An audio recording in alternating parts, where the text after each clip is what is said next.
American president Donald Trump ചൈനയിലേക്ക് സന്ദർശനം നടത്തുകയാണ്. അപ്പോൾ അതിനെപ്പറ്റി സംസാരിക്കാൻ നമ്മളോടൊപ്പമുള്ള മലബാർ ജേണലിൻ്റെ ചീഫ് എഡിറ്റർ KP സേതുനാഥാണ്. സർ, ഇപ്പോൾ US-ഉം ഇസ്രായേലും ചേർന്ന് ഇറാൻ്റെ മേലെ നടത്തുന്ന യുദ്ധം, അതിൻ്റെ പീസ് ടോക്സ്, ഇപ്പോൾ പാകിസ്ഥാന് മീഡിയേറ്ററി ആയിട്ട് നിന്നിട്ടുള്ള പീസ് ടോക്സ് നടക്കുന്നുണ്ട്. അതിലേക്ക് ചൈനയും ചേർന്നിട്ടുണ്ട് എന്നുള്ളതാണ് നമുക്ക് കിട്ടുന്ന വിവരം. അപ്പോൾ അത്തരം ഒരു സാഹചര്യത്തിൽ ഡൊണാൾഡ് ട്രംപ് ചൈന പ്രസിഡന്റിനെ കാണാൻ വേണ്ടിയിട്ട് പോവുകയാണ്. അപ്പോൾ ഈ ഒരു അവസരത്തിൽ പ്രത്യേകിച്ച് ഈ ഒരു പീസ് ടോക്സ് നടക്കുമ്പോഴും ചൈന ഇറാനെയാണ് സപ്പോർട്ട് ചെയ്യുന്നത് എന്നുള്ളൊരു അവസ്ഥ നിലനിൽക്കുമ്പോഴും എനിക്ക് തോന്നുന്നു അവസാനമായിട്ട് ഒരു അമേരിക്കൻ പ്രസിഡന്റ് ചൈന സന്ദർശനം നടത്തി ഷീ ജിൻപിങ്ങിനെ കണ്ടത് ഡൊണാൾഡ് ട്രംപ് തന്നെയാണ്. അപ്പോൾ അതിനുശേഷം വീണ്ടും ഡൊണാൾഡ് ട്രംപ് കാണാൻ വരികയാണ്. ഇതിൻ്റെ ഒരു സിഗ്നിഫിക്കൻസ് ഈ സമയത്ത് എത്രത്തോളമാണ്? നമ്മൾ ഇറാൻ യുദ്ധത്തിലേക്ക് വരുന്നതിന് മുമ്പ് അമേരിക്കയും ചൈനയും തമ്മിലുള്ള ഇന്നത്തെ ഒരു ബന്ധത്തിനെ കുറിച്ചിട്ട് നമുക്കൊരു ധാരണ ഉണ്ടാവും. കാരണം അമേരിക്കയുടെ സ്ട്രാറ്റജിക് തിങ്കിങ്ങിൽ അവർ കാണുന്നത് ചൈനയാണ് അവരുടെ മുഖ്യ ശത്രു എന്നുള്ള നിലയിലാണ്. അതായത് അമേരിക്കൻ മേധാവിത്വത്തിന് ഒരു വെല്ലുവിളിയായി നിൽക്കാൻ ഉയർന്നു വരാനുള്ള, അല്ലെങ്കിൽ ഓൾറെഡി ഉയർന്നു വന്നു കഴിഞ്ഞിട്ടുള്ള ഒരു ശക്തി ചൈനയാണെന്നാണ്. അപ്പോൾ അതുകൊണ്ടാണ് കഴിഞ്ഞ ഒരു 3-4 അമേരിക്കൻ പ്രസിഡന്റുമാർ, പ്രത്യേകിച്ച് ബരാക്ക് ഒബാമയുടെ കാലഘട്ടത്തിലാണ് ഇത് തുടങ്ങുന്നത്. പിവറ്റ് ഏഷ്യ എന്ന് പറഞ്ഞിട്ട് അതായത് ചൈനയാണ് ഒരു വലിയ എമർജിങ് ശക്തിയായിട്ട് വരുന്നത്. അപ്പോൾ ആ ചൈനയെ കണ്ടെയ്ൻ ചെയ്യുക, ചൈനയെ നിയന്ത്രിക്കുക എന്നുള്ളത് അമേരിക്കൻ ഫോറിൻ പോളിസിയുടെ പ്രധാന സ്ട്രാറ്റജിക് ഒബ്ജക്റ്റീവായിട്ട് അവർ തിരിച്ചറിഞ്ഞിട്ടുണ്ട്. അതാണ് ഈ ഏഷ്യ പസഫിക് മേഖലയിൽ അമേരിക്കയുടെ സൈനികമായിട്ടുള്ള നീക്കങ്ങളും അല്ലെങ്കിൽ സൈനികമായ ശേഷി അങ്ങനെയുള്ള താവളങ്ങളെല്ലാം കൂടുതൽ ഉറപ്പിക്കുന്നു. അപ്പോൾ ഇത് പല നിലയിലും വന്നു. ഇപ്പം കഴിഞ്ഞ അമേരിക്കൻ പ്രസിഡന്റ് ജോ ബൈഡൻ്റെ കാലത്താണ് ചൈനയ്ക്കെതിരായിട്ടുള്ള സാമ്പത്തിക ഉപരോധങ്ങൾ കൂടുതൽ കർക്കശമാക്കുകയും ചെയ്തിട്ടുള്ള സാധനം. അപ്പോൾ ട്രംപിൻ്റെ ആദ്യ ഭരണകാലത്ത് ട്രംപ് ഇതുപോലെ തന്നെ ട്രംപിൻ്റെ ഏറ്റവും അടുത്ത ഉപദേശകരും എന്നെല്ലാവരും പറയുന്നത് ചൈനയുടെ കാര്യത്തിൽ വളരെ കർക്കശമായ നിലപാടുകൾ സ്വീകരിക്കണമെന്നുള്ള അഭിപ്രായമുള്ളവരാണ്. ഇപ്പോൾ പ്രത്യേകിച്ച് ട്രംപിൻ്റെ വിദേശകാര്യ സെക്രട്ടറി മാർക്ക് റൂബിയോ പോലെയുള്ളവർ. എന്നിട്ട് മാത്രമല്ല അങ്ങനെ ഒരു ഇതുകൂടെ ഉണ്ടായിരുന്നു. കാരണം ചൈന ഫോക്കസ് ചെയ്തുകൊണ്ടുള്ളൊരു പോളിസി വന്നുകൊണ്ടാണ് ട്രംപ് റഷ്യയുടെ പ്രസിഡന്റ് പുടിനുമായിട്ടൊരു അടുപ്പം സൂക്ഷിക്കണമെന്ന് പറയുന്നതും അങ്ങനെയൊക്കെയുള്ള നിലയിൽ. ആ ഒരു പശ്ചാത്തലത്തിലാണ് ട്രംപിൻ്റെ രണ്ടാമത്തെ പ്രസിഡൻസി വരുമ്പോഴത്തേക്ക് അദ്ദേഹത്തിൻ്റെ ഈ താരിഫ് യുദ്ധം തുടങ്ങുന്നത്. അപ്പോൾ ആ താരിഫ് യുദ്ധത്തിൽ പ്രധാനമായിട്ടും ചൈനയെ ടാർഗറ്റ് ചെയ്തുകൊണ്ടുള്ള ഒരു താരിഫ് യുദ്ധത്താണ്.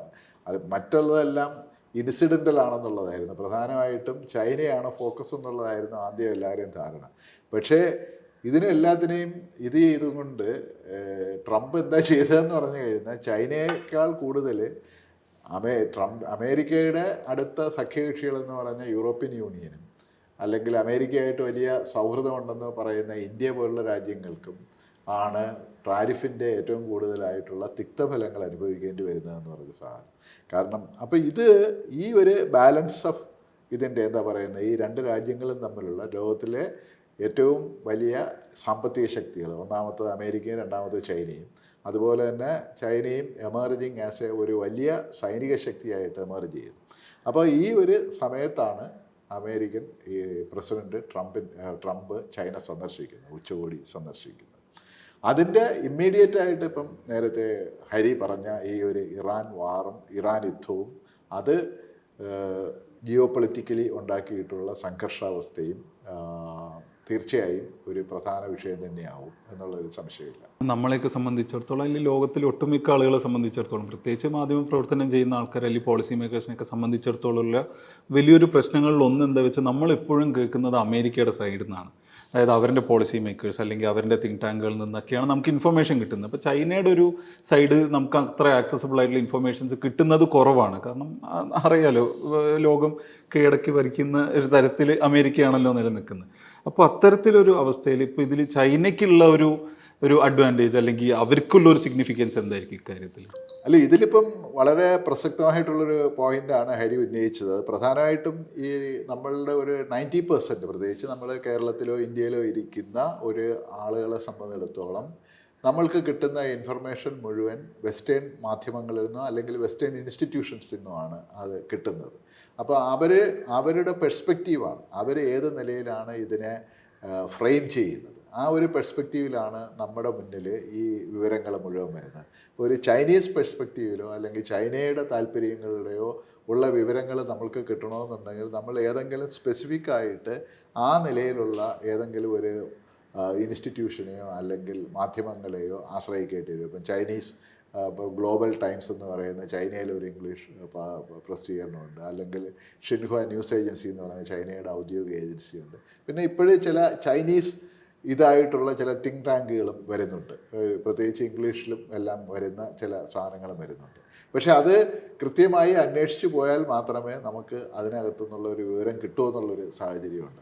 പക്ഷേ ഏതായാലും ഇപ്പം വളരെ കൃത്യമായിട്ട് ഇപ്പം വെസ്റ്റേൺ ഒരു പെർസ്പെക്റ്റീവ് പറയുകയാണെന്നുണ്ടെങ്കിൽ ഇപ്പം അമേരിക്കയുടെ കൗൺസിൽ ഓഫ് ഫോറിൻ റിലേഷൻസ് എന്ന് പറയുന്ന ഒരു സംഭവമുണ്ട്. അമേരിക്കയിലെ ഏറ്റവും വലിയ തിങ്ക് ടാങ്ക് അതാണെന്നാണ് പറയുന്നത്. അതിനെക്കുറിച്ചിട്ട് ചിലർ ദ ഇമ്പീരിയൽ ബ്രെയിൻ ട്രസ്റ്റ് എന്നാണ് അതിനെ വിശേഷിപ്പിക്കുന്നത്. കാരണം അമേരിക്കൻ പോളിസി ഏതെല്ലാം നിലയിൽ ആണെന്നുള്ളത് ഈ കൗൺസിൽ ഓഫ് ഫോറിൻ റിലേഷൻസിൻ്റെ അവരാണ് തീരുമാനിക്കുന്നതെന്നാണ്. അപ്പോൾ അതിൽ അമേരിക്കയിലെ പ്രമുഖ കമ്പനികളുടെയും അല്ലെങ്കിൽ സർക്കാരിൻ്റെയും എല്ലാത്തിൻ്റെയും പ്രതിനിധികൾ അടങ്ങുന്നതാണ് ഈ കൗൺസിൽ ഓഫ് ഫോറിൻ റിലേഷൻസ്. അപ്പോൾ അവരുടെ ഒരു പ്രസിദ്ധീകരണമുണ്ട്, ഫോറിൻ അഫയേഴ്സ് എന്ന് പറയുന്നത്. അപ്പോൾ ഫോറിൻ അഫയേഴ്സിലെ ഇന്നലെ വന്ന ഒരു പ്രധാന ആർട്ടിക്കിൾ ഈ ട്രംപ് ഷീ ഉച്ചകോടിയെ കുറിച്ചിട്ടാണ്. അപ്പോൾ അവർ അതിനെ ഫ്രെയിം ചെയ്തിരിക്കുന്നതെന്ന് പറഞ്ഞു കഴിഞ്ഞിരുന്നാൽ ഒരു രണ്ട് പേഴ്സണാലിറ്റീസ് തമ്മിലുള്ള ഒരു ദ്വന്ദ്വയുദ്ധം എന്ന് പറഞ്ഞിട്ടാണ്. അവർ ഗ്രീക്ക് ഇതിഹാസത്തിൻ്റെ ഇലിയഡ് മുതൽ മറ്റേ ദാവൂദും മറ്റേ ഗോലിയാത്തും തമ്മിലുള്ള അങ്ങനെ ഒരു ഫ്രെയിമിൽ വളരെ നാടകീയമായ ഒരു ഭാഷയിൽ ഉള്ള ഒരു സാധനമാണ് അവർ പറഞ്ഞിട്ടുള്ളത്. അപ്പോൾ അത് അവർ പ്രധാനമായിട്ട് ഊന്നുന്നത് ഈ രണ്ട് വ്യക്തികളുടെയും പേഴ്സണാലിറ്റി ട്രൈറ്റുകളെ വെച്ചിട്ടാണ്.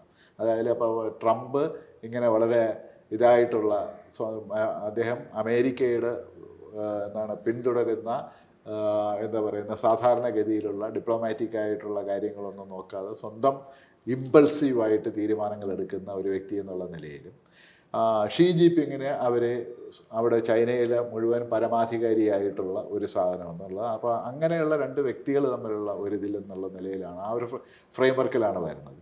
മറ്റൊരു പ്രധാന ഒരു ഇതുപോലെ തന്നെ ഒരു പോളിസി തിങ്ക് ടാങ്ക് എന്ന് പറയുന്നത് ഇപ്പം ബ്രിട്ടൻ കേന്ദ്രീകരിച്ചിട്ടുള്ള ചാത്തം ഹൗസ് എന്ന് പറയുന്ന അവരുടെ അവരുടെ ഡയറക്ടറും അവരുടെ CEO ആയിട്ടുള്ളവരുടെ എഴുത്ത് വന്നിട്ടുണ്ട്. അപ്പോൾ അതിൽ അവർ കുറേ കൂടെ ഇതായിട്ടുള്ള ഒരു എഴുത്താണ്. അതായത് ട്രംപ് അഡ്മിനിസ്ട്രേഷൻ കഴിഞ്ഞ കാലങ്ങളായിട്ട് എടുക്കുന്ന നടപടികൾ അമേരിക്കയുടെയും വെസ്റ്റേൺ അലയൻസിൻ്റെയും താല്പര്യങ്ങൾക്ക് വിരുദ്ധമായിട്ടുള്ള ഒരു സമീപനം ട്രംപ് പല കാര്യങ്ങളിലും സ്വീകരിച്ചിട്ടുണ്ട്. അപ്പോൾ ആ ട്രംപിൻ്റെ അത്തരം തീരുമാനങ്ങൾ, അതായത് ഷോർട്ട് ടേം ഗെയിൻസിന് വേണ്ടി, താൽക്കാലിക ലാഭത്തിന് വേണ്ടിയിട്ട് ലോങ് ടേം ആയിട്ടുള്ള ഇൻട്രസ്റ്റുകൾ പലപ്പോഴും ബലികഴിക്കുന്ന ഒരു സമീപനമാണ് ട്രംപ് സ്വീകരിക്കുന്നത്. അപ്പോൾ ഇപ്പോൾ ഈ സന്ദർശനത്തിൻ്റെ സമയത്ത് അവർക്ക് അങ്ങനെയുള്ളൊരു പേടിയുണ്ട്. ട്രംപ് ഇപ്പം അമേരിക്കയുടെ ചില കാർഷികോൽപ്പന്നങ്ങൾ, സോയാബീൻ എക്സ്പോർട്ട് അല്ലെങ്കിൽ ചോളം എക്സ്പോർട്ട് അല്ലെങ്കിൽ ബോയിങ് പോലുള്ള കമ്പനികൾക്ക് കിട്ടുന്ന കരാറ്, ഇതിൻ്റെയൊക്കെ പേരിൽ അമേരിക്കയുടെയും വെസ്റ്റേൺ അലയൻസിൻ്റെയും ലോങ് ടേം ആയിട്ടുള്ള സ്ട്രാറ്റജിക് ഇൻട്രസ്റ്റുകളെ ട്രംപ് ബലികഴിക്കുമോ എന്നുള്ള ഒരു പേടി അവർക്കുണ്ടെന്നുള്ളൊരു നിലയിൽ അതിനെതിരെ ജാഗ്രത പുലർത്തണമെന്നുള്ളതാണ് അവരുടെ പ്രധാന ആർഗ്യുമെൻറ്റ്. പിന്നെ ചൈനയുടെ നേരത്തെ ഹരി സൂചിപ്പിച്ച ചൈനയും ഇറാനും തമ്മിലുള്ളൊരു ബന്ധത്തിൻ്റെ കാര്യത്തിൽ, അപ്പം ചൈനയുടെ താല്പര്യങ്ങൾ, അമേരിക്കയുമായിട്ടുള്ള ചൈനയുടെ താല്പര്യങ്ങൾ, അമേരിക്കയുമായുള്ള ബന്ധത്തിൽ ചൈനയുടെ താല്പര്യങ്ങൾ സംരക്ഷിക്കുമെന്നുണ്ടെങ്കിൽ മാത്രമേ ഇറാൻ്റെ മേലുള്ള ചൈനയുടെ സ്വാധീനം ഉപയോഗിച്ചുകൊണ്ട് ഇറാനെ നിലക്കി നിർത്താനായിട്ട് അവർ ശ്രമിക്കുകയുള്ളൂ എന്നുള്ളതാണ് അവർ പറയുന്ന പ്രധാന മറ്റൊരു വാദം. അപ്പം ചൈനയുടെ താല്പര്യങ്ങളെന്നായിട്ട് അവരെന്താ പറയുന്നത്, ഇപ്പം ഹൈടെക്, പ്രത്യേകിച്ച് ഇതായിട്ടുള്ള ചിപ്പുകളുടെ കാര്യത്തിലുള്ള ആ ചിപ്പുകളുടെ കാര്യത്തിലുള്ള ഇറക്കുമതിക്ക്, ചൈനയിലേക്കുള്ള കയറ്റുമതിക്ക് അമേരിക്ക വെച്ചിട്ടുള്ള ഉപരോധങ്ങൾ പൂർണ്ണമായിട്ടും മാറ്റുക. പിന്നെ ഓഫ്കോഴ്സ് പ്രധാനമായിട്ടും അമേരിക്കയും ചൈനയുമായിട്ട് വരുന്ന ഒരു പ്രധാന പോയിന്റ് തൈവാനുമായിട്ടുള്ള ഇതാണ്. തൈവാൻ ചൈനയുടെ ഭാഗമാണെന്നുള്ള ചൈനയുടെ ആ നിലപാട് അതിനെ കൂടുതൽ ഉറപ്പിക്കാനായിട്ട് ചൈന ശ്രമിക്കും. പിന്നെ അതേപോലെ തന്നെ അവർ പറയുന്നത് ഇപ്പം ജപ്പാനും ചൈനയുമായിട്ട് ചെറിയ പല തർക്കങ്ങളും ഉണ്ട്, അത് കൂടുതൽ രൂക്ഷമാവുന്ന സാഹചര്യമുണ്ട്. അപ്പോൾ ഇത്തരം കാര്യങ്ങളിലൊന്നും ട്രംപ് കോംപ്രമൈസുകൾ നടത്തരുത് എന്നുള്ള ഒരു മുന്നറിയിപ്പാണ് ഇവർ നടത്തുന്നത്. അതേസമയം ചൈനയുടെ പെർസ്പെക്റ്റീവിൽ നിന്ന് പറയുകയാണെന്നുണ്ടെങ്കിൽ ഞാൻ അടുത്ത കാലത്ത് വായിച്ച വേറൊരു, ഞാൻ നേരത്തെ സൂചിപ്പിച്ച ഒരു ചൈന പെർസ്പെക്റ്റീവ് എന്നൊക്കെ പറയാൻ പറ്റുന്ന ചില നിലപാടുകൾ വരുന്ന ഒരു സാധനമാണ് ഫോറിൻ പോളിസി ഇൻ ഫോക്കസ് എന്ന് പറഞ്ഞിട്ടുള്ള ഒരു തിങ്ക് ടാങ്ക്. അപ്പോൾ അവരുടെ ചില ഇതിൽ വന്നിട്ടുള്ളതെന്ന് പറഞ്ഞാൽ അവർ ഇതിനെ ഫ്രെയിം ചെയ്യണമെന്ന് പറഞ്ഞാൽ ചൈന വളരെ ലോങ് ടേം ആയിട്ട് പ്ലാൻ ചെയ്തിട്ട് ഓരോ കാര്യങ്ങൾ ചെയ്യുന്നതാണ്, ഒരു ഒട്ടും ഷോർട്ട് ടൈമിൽ. അപ്പം ചൈനയുടെ വളരെ സ്ട്രാറ്റജിക് ആയിട്ടുള്ള 2-3 കാര്യങ്ങൾ അവർ വളരെ ഫോക്കസ്ഡ് ആയിട്ട് ചെയ്തിട്ടുള്ള കാര്യങ്ങളുണ്ട്, അല്ലെങ്കിൽ ചെയ്തുകൊണ്ടിരിക്കുന്ന കാര്യങ്ങളുണ്ട്. ഇപ്പോൾ ഒരു പ്രധാന സാധനം അവർ ചെയ്തിട്ടുള്ളത് എന്താ പറയുന്നത്, മാരിടൈം ട്രേഡ് എന്ന് പറയുന്നത്. നമ്മുടെ അതായത് ലോകത്തിൻ്റെ വാണിജ്യത്തിൻ്റെ 90% നടക്കുന്നത് നമ്മുടെ മറ്റേ ഇതാണ്, സമുദ്രങ്ങൾ വഴിയാണ്, കടൽ വഴിയിട്ടുള്ള ഷിപ്പിംഗ് വഴിയുള്ള ഇതാണ്. അപ്പം കഴിഞ്ഞ ഒരു 10-15 വർഷമായിട്ട് ചൈന ലോകത്തിലെ ഏറ്റവും വലിയ ഷിപ്പ് ബിൽഡിങ്ങിൻ്റെ രാജ്യമായി, കപ്പലുകൾ ഉണ്ടാക്കുന്ന, അതായത് വലിയ കണ്ടെയ്നർ ഷിപ്പുകൾ മുതൽ കാർഗോ ഷിപ്പുകൾ മുതൽ സൈനികമായിട്ടുള്ള ഷിപ്പുകൾ വരെ ഉണ്ടാക്കുന്ന വലിയ രാജ്യം. ലോകത്തിലെ 55% ഷിപ്പ് ബിൽഡിങ് എന്ന് പറയുന്നത് ഇന്ന് ചൈനയാണ്. ഇന്നലെ വേറെ ഇതിൻ്റെ ഒരു ഡാറ്റ നമ്മൾ നോക്കിക്കഴിഞ്ഞാൽ ലോകത്തിലെ ഏറ്റവും ബിസിയസ്റ്റ് ആയിട്ടുള്ള 20 പോർട്ടുകളിൽ 10 എണ്ണത്തിൽ കൂടുതൽ ചൈനയിലായിരുന്നു. നമ്മൾ ഒരു കാലത്ത് ലോകത്തിലെ ഏറ്റവും ബിസിയസ്റ്റ് പോർട്ട് മറ്റേ ഹോളണ്ടിലെ റോട്ടർഡാം ആയിരുന്നു. റോട്ടർഡാം ഇന്ന് 14-15 ഒരു പൊസിഷനിലേക്ക് മാറുന്ന ഒരു നിലയിലാണ്. ഏറ്റവും വലിയ പോർട്ട് ഇപ്പം ഇതാണ്, ഷാങ്ഹായി ആണ്. അപ്പം ഈ നിലയിൽ ചൈന വളരെ ഫോക്കസ്ഡ് ആയിട്ട്, അതായത് അമേരിക്കൻ ഉപരോധങ്ങളെ മറികടക്കാൻ പറ്റുന്ന നിലയിലുള്ള ഒരു ആൾട്ടർനേറ്റീവായിട്ടുള്ള ഒരു സിസ്റ്റം ഓഫ് ട്രേഡിൻ്റെ കാര്യത്തിൽ ചൈന ഓൾറെഡി അതിൻ്റെ ഇൻഫ്രാസ്ട്രക്ചർ ഡെവലപ്പ് ചെയ്ത് കഴിഞ്ഞു എന്നാണ് ഈ ഫോറിൻ പോളിസി ഇൻ ഫോക്കസിൽ വന്നിട്ടുള്ള ഒരു ആർട്ടിക്കിളിൽ പറയുന്നത്. അപ്പോൾ അതുകൊണ്ട് തന്നെ അമേരിക്കയ്ക്ക് പഴയ നിലയിലുള്ള ഉപരോധങ്ങൾ ഏർപ്പെടുത്തുന്നത് വഴി ചൈനയെ കണ്ടെയ്ൻ ചെയ്യാൻ പറ്റില്ല. ചൈന ആ ഉപരോധങ്ങളെ മറികടക്കുന്ന രീതിയിൽ ചൈന അതിൻ്റെ ഇൻഫ്രാസ്ട്രക്ചർ, അല്ലെങ്കിൽ ട്രേഡിൻ്റെ കാര്യത്തിലുള്ള ഇൻഫ്രാസ്ട്രക്ചറുകൾ ഡെവലപ്പ് ചെയ്തിട്ടുണ്ട്. അത് മാത്രമല്ല, ചൈന ഉപരോധത്തിൻ്റെ മുകളിൽ, അല്ലെങ്കിൽ ഉപരോധം ഏർപ്പെടുത്തുന്നവർക്കെതിരെ ഉപരോധം ഏർപ്പെടുത്തുന്ന നിലയിലുള്ള നയപരമായ കാര്യങ്ങൾ തീരുമാനിക്കുന്നുണ്ട്. ഇപ്പോൾ അവരുടെ എന്താണ് 864 എന്ന് പറയുന്ന ഒരു റെഗുലേഷൻ വന്നിട്ടുണ്ട്. അതെന്ന് പറഞ്ഞാൽ ഏതാണ്ട് അമേരിക്ക ചെയ്യുന്ന അതേ ലെവലിൽ, അതായത് അമേരിക്കയുടെ നാഷണൽ സെക്യൂരിറ്റി ഇൻട്രസ്റ്റുകൾക്ക് വിഘാതം, അല്ലെങ്കിൽ ഇൻട്രസ്റ്റുകൾക്ക് വിരുദ്ധമായിട്ടുള്ള കയറ്റുമതിയെ അവർ നിയമപരമായിട്ട് തടയുന്നു എന്ന് പറഞ്ഞതുപോലെ തന്നെ ചൈനയുടെ നാഷണൽ സെക്യൂരിറ്റി ഇൻട്രസ്റ്റുകൾക്ക് വിരുദ്ധമായി നിൽക്കുന്ന കയറ്റുമതിയും അല്ലെങ്കിൽ കൊളാബറേഷനും നിയന്ത്രിക്കുന്ന തരത്തിലുള്ള റെഗുലേഷൻസാണ് ഈ പറയുന്നത്. അപ്പം ബ്ലോക്കേഡിനെതിരെയുള്ള ബ്ലോക്കേഡ് എന്ന് പറയുന്ന ഒരു കപ്പാസിറ്റിയിലേക്ക് ചൈന വളർന്നു കഴിഞ്ഞു. അതുപോലെ തന്നെ ചൈന അടുത്ത കാലത്ത് പ്രഖ്യാപിച്ചിട്ടുള്ള അവരുടെ ആർട്ടിഫിഷ്യൽ ഇൻ്റലിജൻസിനെ കുറിച്ചിട്ടുള്ള ഒരു വലിയ നയപ്രഖ്യാപനം അവർ കൊണ്ടുവന്നിട്ടുണ്ട്. അപ്പോൾ ആ നയപ്രഖ്യാപനം എന്ന് പറഞ്ഞാൽ ഏതെങ്കിലും ഒരു AI ചാറ്റ് ബോട്ടിൻ്റെ ടെക്നോളജി സ്വീകരിക്കുന്ന ഒരു സംഭവമല്ല. അതായത് AI എന്ന് പറയുന്ന സാധനം അവരുടെ മൊത്തം സാമ്പത്തിക പ്രക്രിയയുടെ ഒരു ഭാഗമായി മാറുന്ന, അതായത് ഇൻഡസ്ട്രീസിന്, ഹോസ്പിറ്റൽസിന്, അല്ലെങ്കിൽ ഇവിടെ എല്ലാം തന്നെ AI ഉപയോഗിച്ചിട്ടുള്ള സിസ്റ്റംസ് ഇൻ്റഗ്രേറ്റ് ചെയ്യുന്നതിനെ കുറിച്ചിട്ടുള്ള വളരെ ഡീറ്റെയിൽഡ് ആയിട്ടുള്ള ഒരു റോഡ് മാപ്പാണത്. അപ്പോൾ അതെന്ന് പറഞ്ഞു കഴിഞ്ഞാൽ, അപ്പോൾ അതിൻ്റെ ഓരോ സ്റ്റേജിലും അത് എങ്ങനെയാണ് അത് ഇംപ്ലിമെൻറ്റ് ചെയ്യേണ്ടത്, അതെങ്ങനെയാണ് അതിൻ്റെ ദോഷങ്ങൾ എന്താണ്, അതിൻ്റെ ഗുണങ്ങൾ എന്താണ്. അപ്പം ആ നിലയിലേക്ക്, അതായത് ചൈനയുടെ എക്കണോമിക് പ്രൊഡക്ടിവിറ്റി സിസ്റ്റത്തിനകത്ത് AI ഉപയോഗിക്കുകയും ആ AI ഉപയോഗിച്ചും കൊണ്ട് ആ പ്രൊഡക്ടിവിറ്റി ഇൻക്രീസ് ചെയ്യുമ്പോഴത്തേക്ക് അത് വേറെ ഏതെല്ലാം തരത്തിലുള്ള ദോഷങ്ങളും ഗുണങ്ങളും ഉണ്ടാക്കും എന്നുള്ളതിനെ കുറിച്ചിട്ടൊക്കെയുള്ള വളരെ ഡീറ്റെയിൽ ആയിട്ടുള്ള ഒരു പോളിസി ഫ്രെയിംവർക്കാണ് അത് മുന്നോട്ട് വെച്ചിട്ടുള്ളത്. അപ്പം ആ നിലയിൽ നോക്കുമ്പോഴത്തേക്ക് അമേരിക്കയ്ക്ക് പഴയ രീതിയിലുള്ള അമേരിക്കയുടെ അപ്രമാദിത്വം പഴയ നിലയിലേക്ക് ചൈനയുടെ കാര്യത്തിൽ പ്രാവർത്തികമാക്കാൻ പറ്റില്ല എന്നുള്ളതാണ് അതാണ് ഒരു പെർസ്പെക്റ്റീവ്. ഇപ്പം എന്തായാലും അതിൽ പിന്നെ ചൈനയുടെ നയങ്ങളെന്ന് പറഞ്ഞാൽ, ചൈന ഇപ്പം ഇറാൻ യുദ്ധത്തിൻ്റെ കാലത്ത് പലരും പറയുന്ന ഒരു സാധനം ഉണ്ടായിരുന്നു, ചൈന ഇറാൻ്റെ ഏറ്റവും വലിയ സുഹൃത്താണെന്ന് പറയുമെങ്കിലും ഇറാനെ അവർ സഹായിക്കാൻ വന്നില്ല, അല്ലെങ്കിൽ സൈനികമായിട്ട് ആ കാര്യത്തിൽ ഇടപെടുമെന്നുള്ളതിൻ്റെ ഒരു സാധനം ഒരു ലക്ഷണവും കാണിച്ചിട്ടില്ല. അപ്പോൾ അത് ചൈനീസ് പോളിസിയെ കുറിച്ചിട്ട് ഉള്ളവർ പറയുന്നത്, ചൈനീസ് പോളിസി എന്ന് പറഞ്ഞു കഴിഞ്ഞാൽ വളരെ പേഷ്യൻസോട് കൂടിയിട്ട് ഉള്ള ഒരു സാധനമാണ്. കാരണം ഈ ഒരു എന്താണ് വൈകാരികമായിട്ടോ അല്ലെങ്കിൽ അങ്ങനെയുള്ള ഒരു വിഷയത്തിനോട് പ്രതികരിക്കുന്ന ഒരു സമീപനമല്ല ചൈന തുടങ്ങുന്നത്.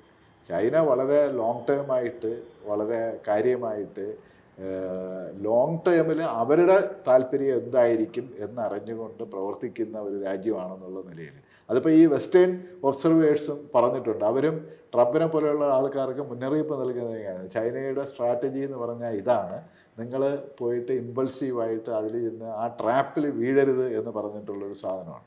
അപ്പം അതിനെക്കുറിച്ചിട്ടുള്ള വളരെ ഫലിതമല്ല എന്ന് പറയുന്ന ഒരു സാധനമായിട്ട് പറയണത് പഴയ ചൈനയുടെ ആദ്യത്തെ വിപ്ലവം കഴിഞ്ഞതിന് ശേഷമുണ്ട് ചൈനയുടെ പ്രധാനമന്ത്രിയായിരുന്ന ഷൗവൻലായി കുറിച്ചിട്ട് പറയുന്ന ഒരു ഇതാണ്. അതായത് ഷൗവൻലായുടെ അടുത്ത് ആരോ ഒരു അഭിപ്രായം ചോദിച്ചു, 1789 ഫ്രഞ്ച് വിപ്ലവത്തെക്കുറിച്ചിട്ട് എന്താണ് താങ്കളുടെ വിലയിരുത്തലെന്നത്. അപ്പം അന്ന് അദ്ദേഹം അതിന് മറുപടി പറഞ്ഞ it is too early to comment എന്നായി.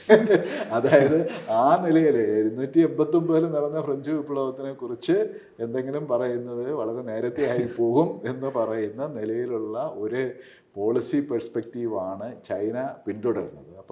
അപ്പോൾ ചൈനയുടെ 1949 ശേഷമുള്ള ഈ കമ്മ്യൂണിസ്റ്റ് ഭരണം വന്നതിന് ശേഷമുള്ള ചൈനീസ് ഹിസ്റ്ററി എടുത്തു കഴിഞ്ഞിരുന്നാൽ ആകപ്പാടെ 3 പ്രാവശ്യം മാത്രമേ അവർ ഏതെങ്കിലും തരത്തിലുള്ള ഒരു സൈനിക സംഘർഷത്തിൽ വന്നിട്ടുള്ളൂ. അതും ഔദ്യോഗികമായിട്ട് ആ 2 ഉള്ളൂ. ഒന്ന് വിയറ്റ്നാമുമായിട്ട് 1979 നടന്ന യുദ്ധവും 1962 ഇന്ത്യയുമായിട്ട് നടന്ന യുദ്ധവും.